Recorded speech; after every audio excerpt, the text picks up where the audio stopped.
Hello friend, pada sesi kali ini Anda semua akan menemukan jawaban penting. Kapan sebenarnya lahan pertanian Anda siap dan dikatakan 100% organik?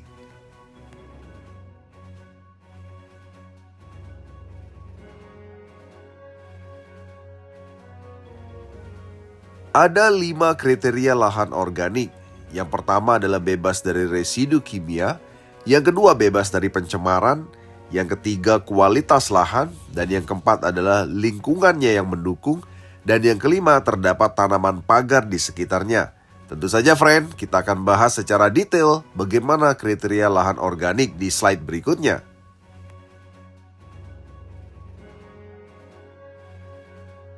Lahan pertanian Anda bisa teracuni residu kimia tanpa Anda sadari karena 5 faktor berikut ini.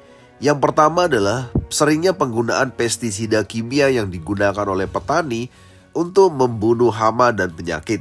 Tentu saja hal ini akan meninggalkan sisa-sisa residu kimia di tanah. Yang kedua sumbernya adalah pupuk kimia yang digunakan oleh banyak petani Indonesia, yang disebut juga dengan pupuk kimia sintetis. Di mana karena bahannya kimia sintetis tidak semua bisa diserap oleh akar sehingga meninggalkan sisa yang menjadi residu kimia.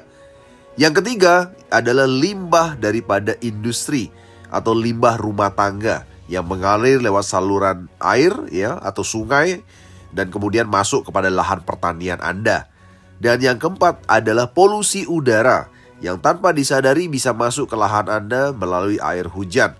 Dan yang kelima adalah terjadi kecelakaan kimia, misalnya secara tanpa sengaja terjadi penuangan daripada zat kimia yang berbahaya di lahan Anda. Jadi sahabat sekalian dan juga petani Indonesia, ini adalah 5 penyebab kenapa lahan pertanian Anda bisa meninggalkan yang namanya residu kimia dan yang seringkali tidak disadari oleh banyak petani Indonesia. Tentu saja kategori pertama lahan dikatakan organik adalah tanah itu harus bebas dari residu kimia. Bagaimana tolak ukur daripada sebuah lahan bebas dari residu kimia? Tentu saja ada 3 hal. Yang pertama adalah tentu saja analisa laboratorium. Tanah tentu saja harus dibawa ke laboratorium untuk mengukur kadar logam berat di dalam tanah tersebut.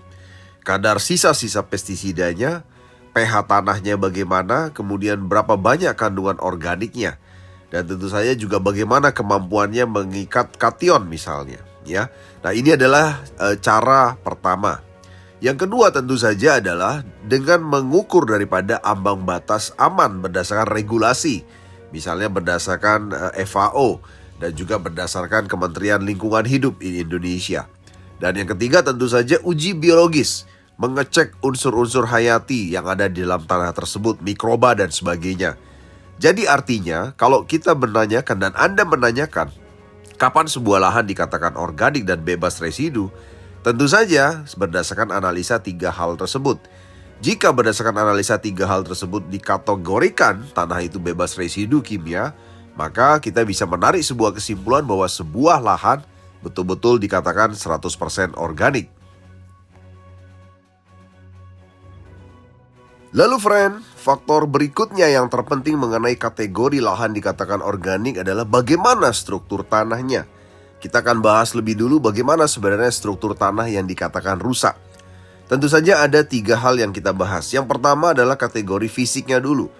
Di mana struktur tanah yang dikatakan rusak secara fisik, tanahnya keras. Kemudian padat saat kering dan tentu saja sulit dicangkul Itu secara fisik yang pertama.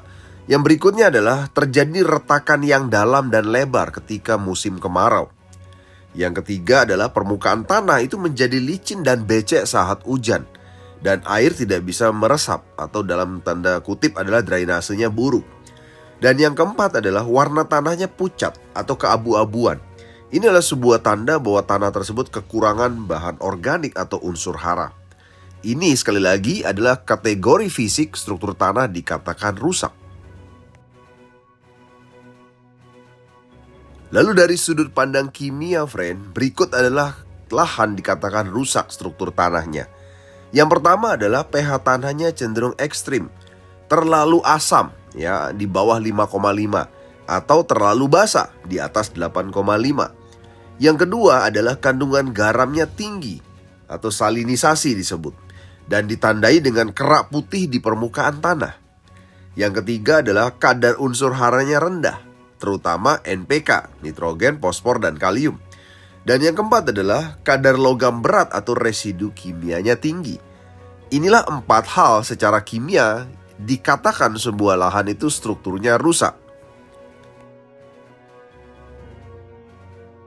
Lalu berikutnya friend, secara biologis, bagaimana struktur tanah dikatakan rusak? Tentu saja ciri-cirinya adalah sedikit cacing atau mikroorganisme tanah. Yang berikutnya adalah tanaman tumbuh kerdil atau mudah layu walaupun disiram. Yang ketiga, tanaman mudah diserang penyakit atau tidak tahan lama. Dan tanaman tidak mengeluarkan bau segar khas tanah sehat. Malah justru sebaliknya, bau busuk atau bau kimia. Inilah kategori secara biologis lahan Anda dikatakan strukturnya rusak. Lalu friend, berikut ini adalah ciri-ciri jika struktur tanah Anda sudah baik dan sehat. Yang pertama adalah bentuk agregatnya baik ya. Bagaimana bentuk agregat yang baik? Tentu saja ciri-cirinya gembur ya, kemudian remah atau granular ya, mirip remah-remah roti gitu ya. Kemudian dia tidak terlalu padat friend, tapi juga tidak terlalu lepas ya. Jadi caranya ketika Anda pegang di genggaman tangan Anda lepas, maka dia akan sebagian nempel di telapak tangan Anda.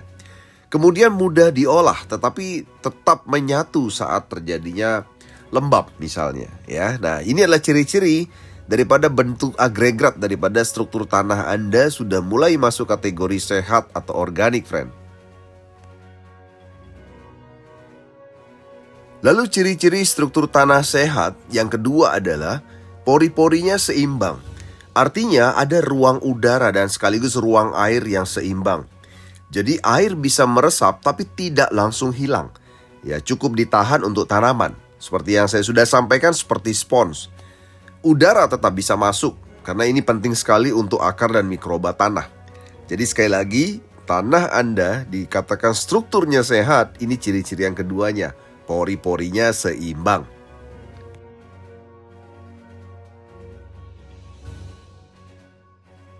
Lalu friend, ciri-ciri berikutnya struktur tanah Anda sehat adalah kaya kehidupan. Jadi di situ terlihat banyak sekali cacing tanah, ada serangga-serangga kecil dan tentu saja mikroba, ya, bakteri dan jamur tentu saja yang menguntungkan. Kemudian tanah juga terasa hidup, ya. Jadi ada bau segar seperti hutan setelah hujan. Jadi friend, inilah ciri-ciri struktur tanah Anda sehat.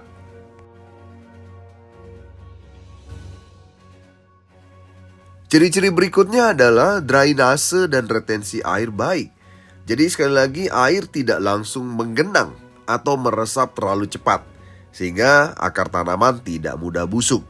Nah, jadi Anda bisa perhatikan baik-baik di lahan Anda ya, jika licin ya, airnya tidak bisa meresap ke dalam tanah, itu tanda-tanda tidak baik ya. Atau air itu langsung tiba-tiba hilang ketika muncul ada di permukaan tanah ya. Jadi air semestinya memang tidak langsung meresap ya. Jadi meresapnya pelan-pelan seperti itu ya. Nah, inilah struktur tanah sehat berdasarkan drainase dan retensi airnya.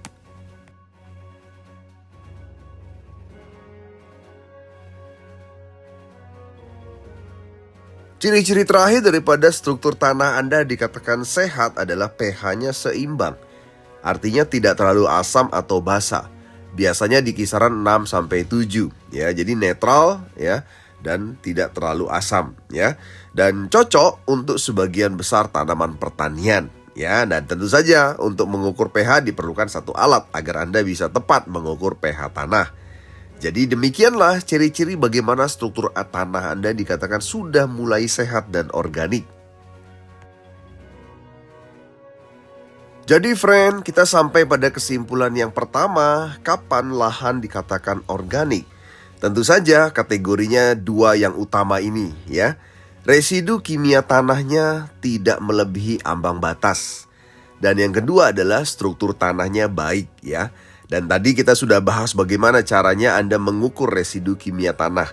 Tentu saja melalui metodologi penelitian. Tidak ada cara lain untuk mengukur residu kimia tanah sudah tidak melebihi ambang batas. Yang kedua adalah struktur tanahnya sudah baik ya. Dan untuk mengukur struktur tanah baik memang ada beberapa kategori yang kita bisa lakukan tanpa menggunakan laboratorium. Tapi sekali lagi, inilah tolak ukur sebuah lahan dikatakan organik atau belum. Lalu bagaimana dengan Pornas, pupuk organik nasional? Kapan petani bisa menggunakan Pornas 100%?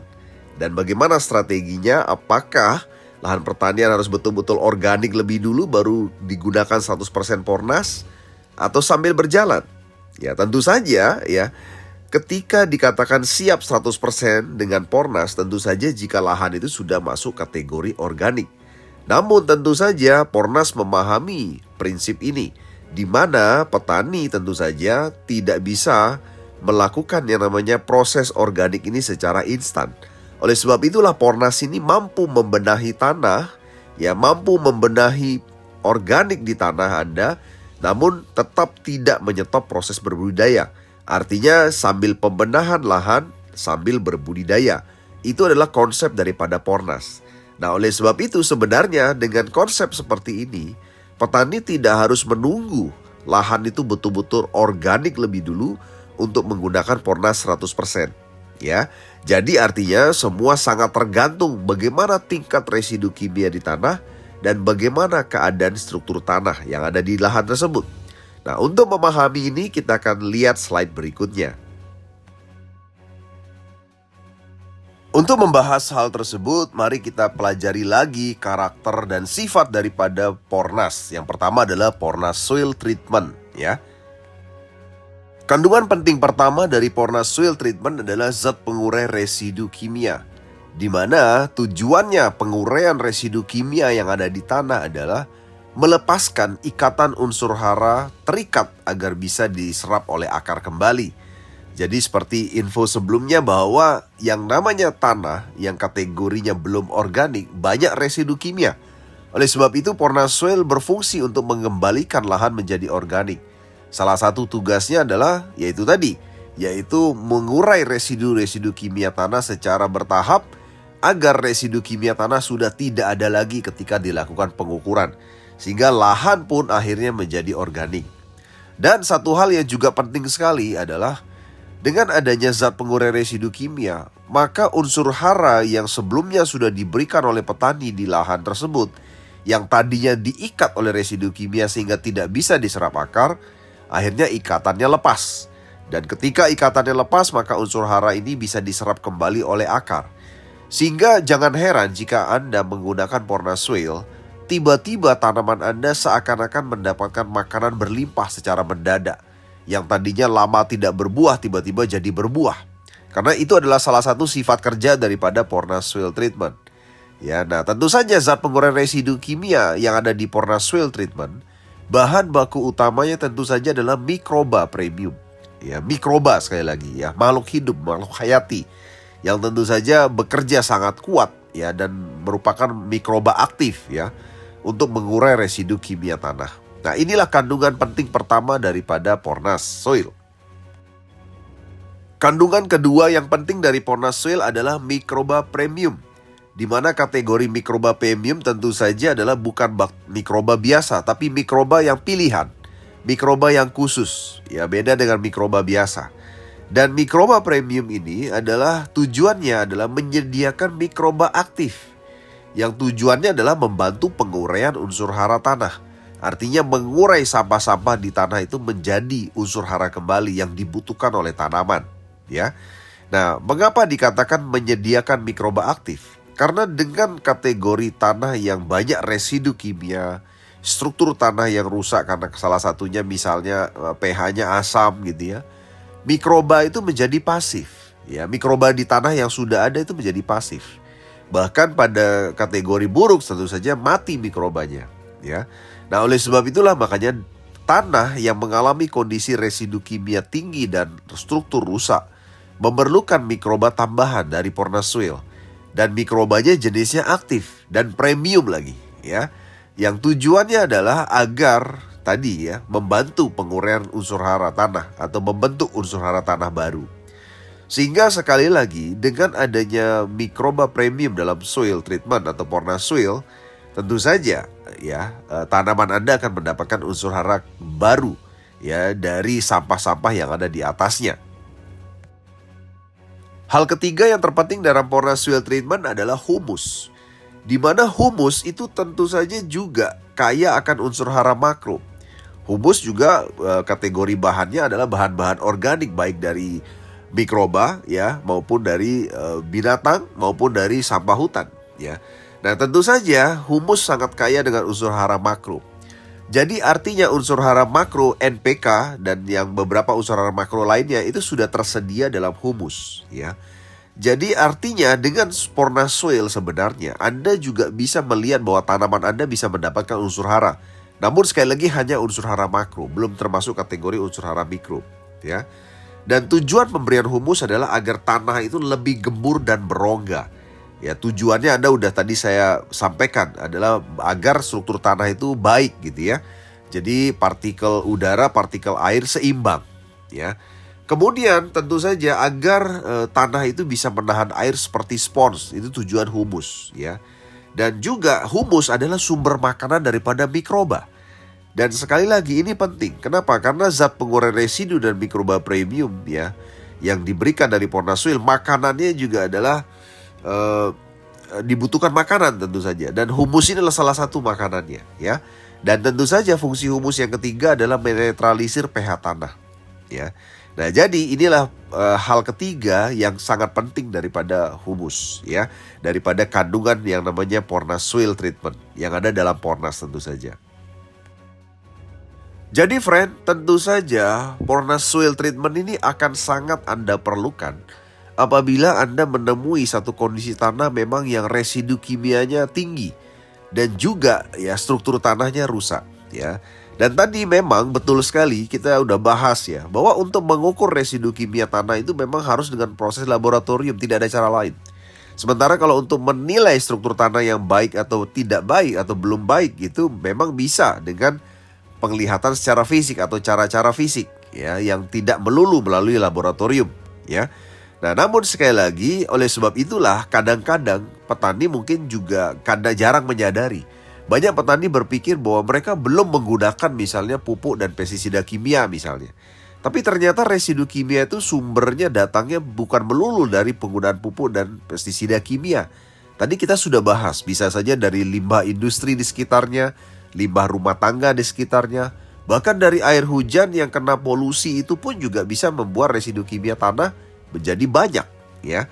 Jadi artinya sekali lagi tolak ukur daripada residu kimia tanah bukan melulu dilihat daripada sejarah penggunaan pupuk dan pestisida kimia, tapi juga bisa sumbernya dari sumber lain.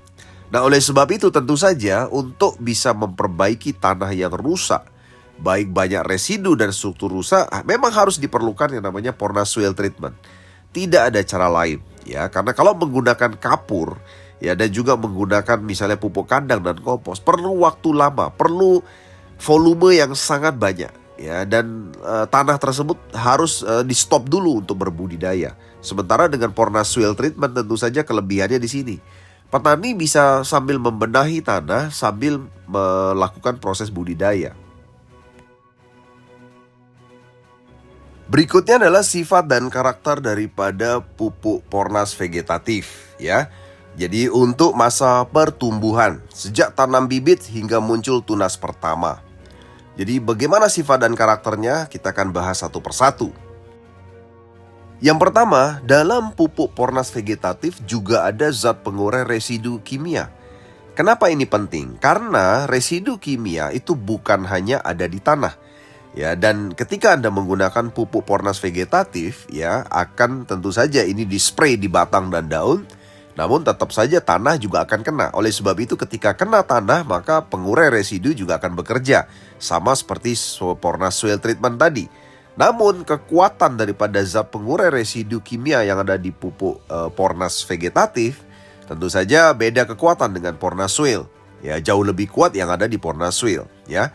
Namun di Pornas vegetatif ini ya juga ada zat pengurai residu kimia walaupun tidak sekuat Porna Soil. Selain di tanah juga diperlukan penguraian residu di tanaman. Kenapa bisa begitu? Karena ternyata serangga ya kadang-kadang itu terbang ke tanaman Anda membawa residu-residu kimia dari lahan sebelahnya misalnya. Ya, nah jadi oleh sebab itu di tanaman Anda, di batang dan daunnya bisa saja menempel residu-residu kimia yang berasal daripada serangga yang membawanya ke tanaman Anda.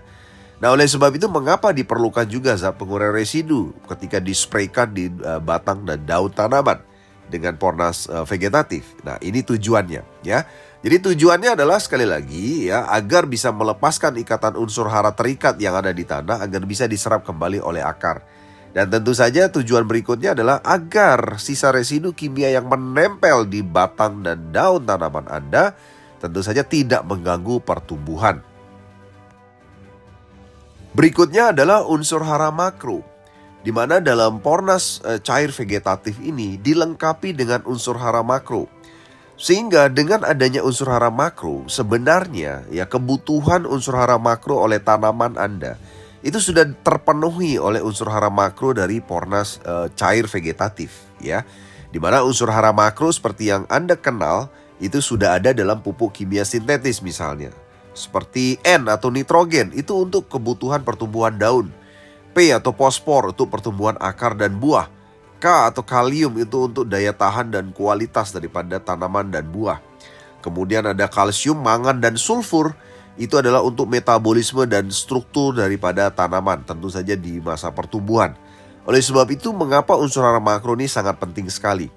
Nah, namun yang perlu Anda pahami bersama bahwa sekali lagi ya faktor utama untuk bekerjanya daripada pornas cair vegetatif ini tentu saja dibutuhkan hayati ya, di mana di dalamnya ada enzim yang dihasilkan tentu saja dari mikroba yang sudah tersedia secara instan dalam pornas cair vegetatif.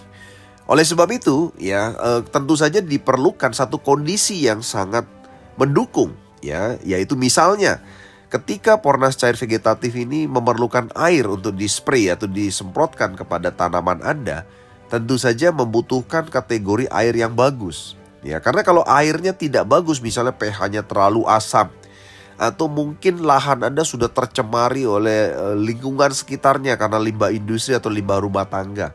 Ya, tentu saja kalau terjadi satu kondisi di mana pH tanah itu asam, pH air yang digunakan juga asam, maka bisa saja ini akan mengganggu ya proses kerja daripada pornas cair vegetatif. Sehingga unsur hara itu tidak bisa terserap secara maksimal ketika kondisi lingkungan sekitarnya ya belum mendukung ya. Nah, oleh sebab itu tentu saja dampak atau efek ya atau hasil daripada penggunaan pornas cair vegetatif ini juga sangat tergantung pada kondisi tanah dan juga kondisi air yang digunakan. Dan ini harus menjadi perhatian penting ya. Karena terkadang pada kondisi misalnya pH tanah yang asam atau air yang asam ya, unsur hara mikro yang sudah tersedia di situ justru menjadi racun buat tanaman Anda, dan ini justru akan menghambat pertumbuhan ya. Nah, oleh sebab itulah makanya kenapa Anda harus menggunakan pornas tentu saja dengan uji coba. Ya, Anda harus bereksperimen untuk lahan Anda. Ya, karena lahan setiap petani beda-beda. Air yang digunakan setiap petani juga beda-beda. Ya, oleh sebab itu tidak ada satu lahan atau satu tempat tertentu yang lebih bagus atau lebih jelek dibandingkan yang lain. Bisa saja berbeda. Antara jengkal satu dengan jengkal lain ini bisa saja berbeda. Nah, oleh sebab itu Anda harus melakukan eksperimen. Anda melakukan uji coba terhadap lahan Anda sendiri. Anda nanti akan bisa menentukan kapan Anda bisa menggunakan pornas soil, kapan Anda menggunakan pupuk cair vegetatif secara 100% atau 50% atau sekian persen, Anda yang tentukan ya. Nah, kemudian yang berikutnya adalah unsur hara mikro, di mana unsur hara mikro juga sangat penting untuk pertumbuhan tanaman. Di mana unsur hara mikro terdiri dari besi ya, kemudian mangan, kemudian seng, kemudian tembaga, boron, ya, kemudian MO dan juga klor, ya.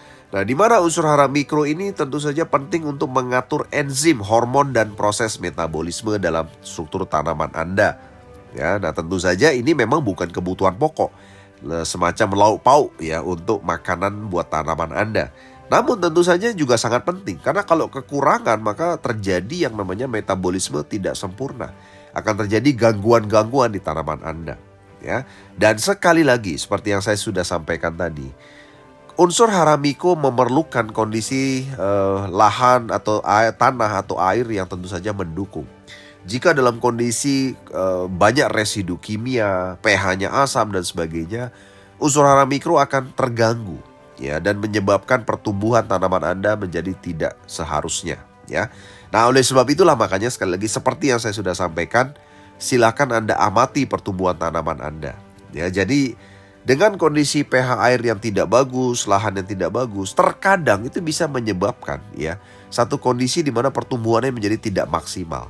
Nah, oleh sebab itu makanya kenapa Anda tidak hanya harus memperhatikan pupuk atau nutrisi yang digunakan, tapi juga bagaimana Anda bisa mengantisipasi masalah residu kimia tanah dan juga masalah pH air misalnya ya, atau kondisi air yang tidak bagus yang digunakan.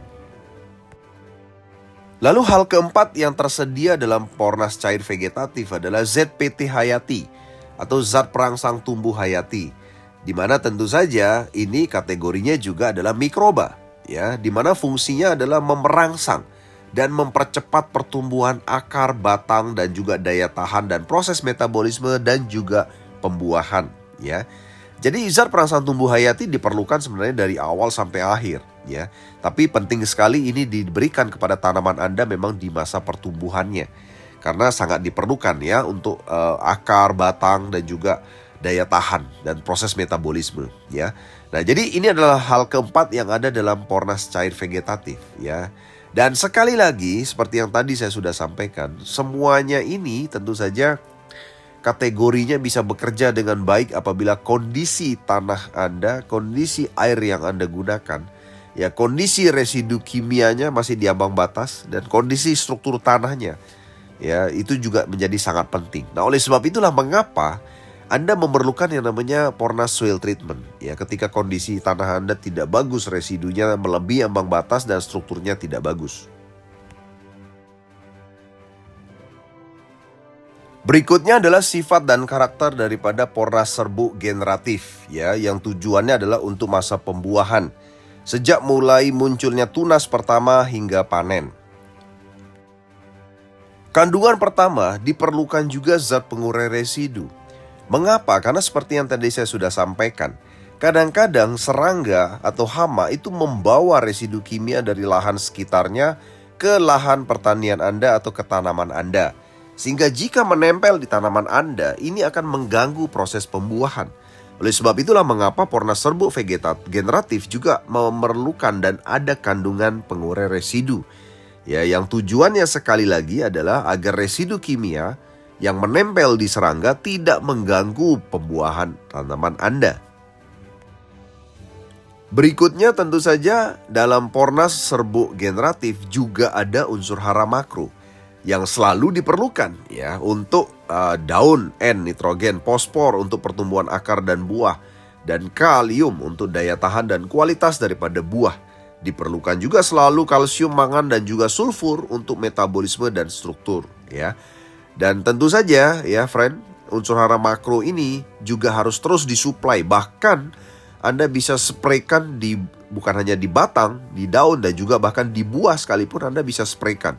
Karena ini juga sangat diperlukan secara langsung oleh buah ya. Dan jangan lupa ya, semua produk pornas ini teknologi nano. Sehingga dengan Anda spraykan ya di daun dan di batang dan bahkan buah, maka secara instan ya unsur hara makro dan mikro yang ada itu akan diserap langsung oleh tanaman Anda. Demikian halnya juga di masa pembuahan, tetap juga memerlukan unsur hara mikro. Ya, besi, mangan, ya kemudian seng, ya tembaga, boron, MO dan juga klor yang fungsinya adalah mengatur enzim, hormon dan proses metabolisme. Itu juga selalu diperlukan dalam proses pembuahan tanaman, ya. Jadi misalnya kalau terjadi gangguan hormon atau gangguan metabolisme, tentu saja proses pembuahan juga tidak akan berlangsung sempurna. Buah yang dihasilkan akan tidak sempurna sesuai keinginan, ya.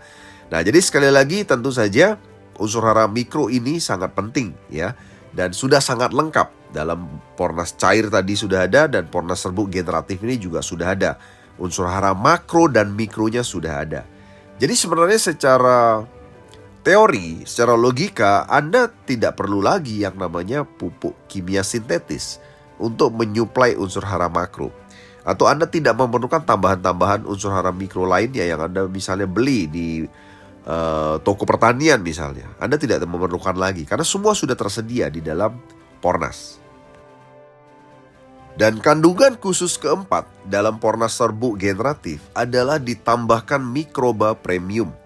Di mana mikroba premium ini sekali lagi adalah kategori mikroba pilihan dan bekerja aktif, ya.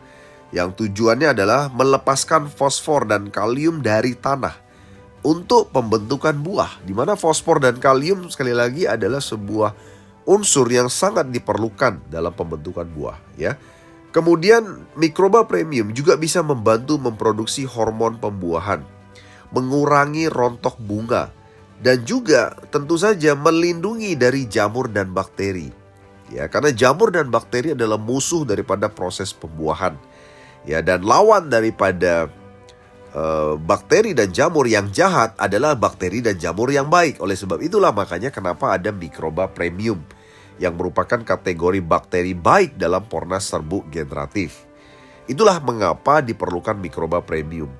Dan sekali lagi ya friend, sekali lagi saya mau perlihatkan kepada Anda. Semua kategori bahan dan unsur daripada Pornas ini kebanyakan adalah mikroba, ya. Dimana seperti yang saya sudah sampaikan tadi, mikroba itu sangat memerlukan satu kondisi yang bagus, ya. Residu kimia yang tidak terlalu banyak, ya, struktur tanah juga yang bagus, ya kan. Jadi artinya ketika misalnya residu kimia tanah itu masih sangat banyak, ya, dan juga yang namanya struktur tanahnya tidak bagus, tentu saja akan mengganggu kinerja mikroba. Nah, oleh sebab itu diperlukanlah yang namanya pembenahan terlebih dahulu, ya, menghilangkan residu kimia, memperbaiki struktur tanah dan sebagainya, ya. Dan sekali lagi dalam kondisi tanah yang tidak bagus, ya, maka beberapa unsur hara mikro itu akan menjadi racun dan ini akan mengganggu proses pertumbuhan bahkan proses pembuahan, ya. Nah, oleh sebab itulah makanya kenapa Anda harus melakukan eksperimen terhadap penggunaan Pornas di lahan pertanian Anda.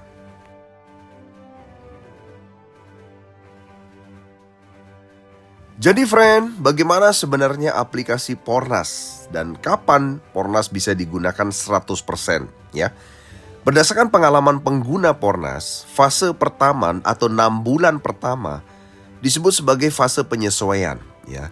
Di mana dalam fase penyesuaian ini Anda bisa melakukan eksperimen sendiri sekali lagi. Mengapa? Karena setiap lahan tentu saja berbeda-beda. Setiap air yang digunakan tentu saja berbeda-beda. Lingkungan udara sekitarnya tentu saja berbeda-beda. Oleh sebab itu, kita tidak bisa menetapkan satu patokan bahwa dalam penggunaan pertama Anda sudah langsung bisa 100% Pornas misalnya, ya, atau di pertama kali penggunaan Anda 50% Pornas dulu misalnya, ya. Kenapa? Karena ada beberapa pengguna itu yang sudah dari awal 100% Pornas dan hasilnya berhasil. Namun ada beberapa pengguna yang mungkin pertama kali 50% Pornas, yang 50% sisanya masih menggunakan pupuk kimia misalnya, ya. Namun sekali lagi dalam fase pertama ini kami sebut sebagai fase penyesuaian. Artinya silahkan, tergantung Anda, tergantung lahan di sekitar Anda, air di sekitar Anda dan udara di sekitar Anda. Ya, Anda lakukan eksperimen sendiri dan tidak perlu khawatir dengan Pornas. Karena Pornas 100% organik. Artinya seandainya pun Anda berlebihan dosisnya, tidak ada masalah, gitu, ya. Jadi keputusan di fase pertama ini, apakah Anda langsung 100% Pornas, ya, atau 50% Pornas dulu, tentu saja tergantung seperti yang saya bilang tadi. Memang kalau kita bicara secara benarnya, ya Anda harus melakukan uji laboratorium. Untuk mengukur apa? Mengukur residu kimia tanah Anda.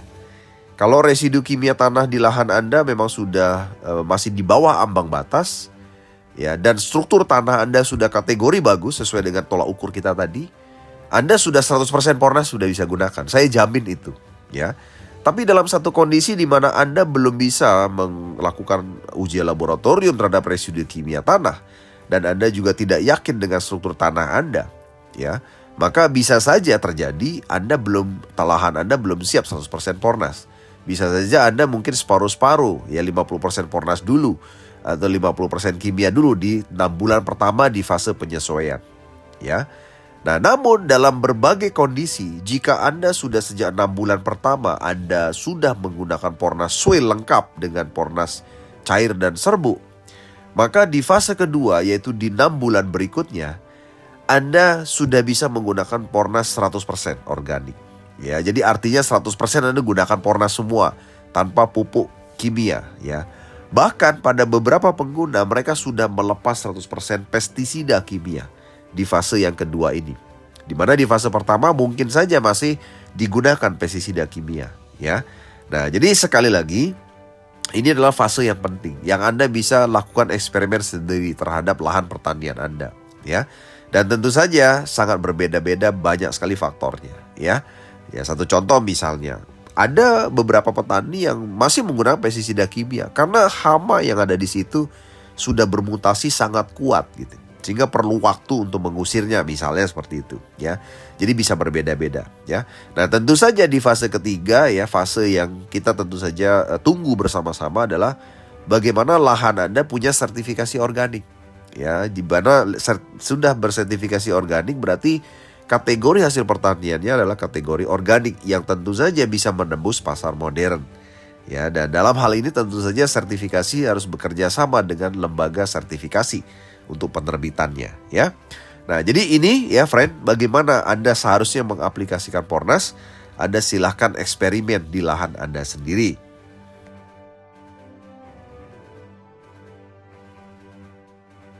Dan terakhir dari saya friend, saya ingatkan kembali kepada Anda bahwa hasil panen berlimpah itu tergantung 7 faktor.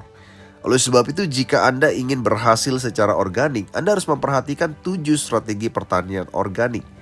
Di mana yang pertama adalah strategi pemilihan bibit yang tepat, ya, strategi pengairan yang tepat, strategi pengolahan tanah yang tepat, strategi pemupukan yang tepat, strategi penanganan hama dan penyakit yang tepat, ya. Strategi penanganan terhadap masalah cuaca dan strategi untuk masalah aplikasi dan SDM, ya. Tentu saja friend, Anda bisa dengarkan sendiri video materi mengenai 7 strategi pertanian organik yang saya akan selipkan linknya di bawah ini, ya. Jadi sekian dari kami friend, ya. Tentu saja dengan adanya materi ini Anda bisa menarik kesimpulan kapan Anda menentukan bahwa Anda menggunakan Pornas 100% dan kapan lahan Anda dikatakan siap organik 100%. Selamat berjuang menuju petani kaya, petani makmur. Indonesia jaya. Sukses.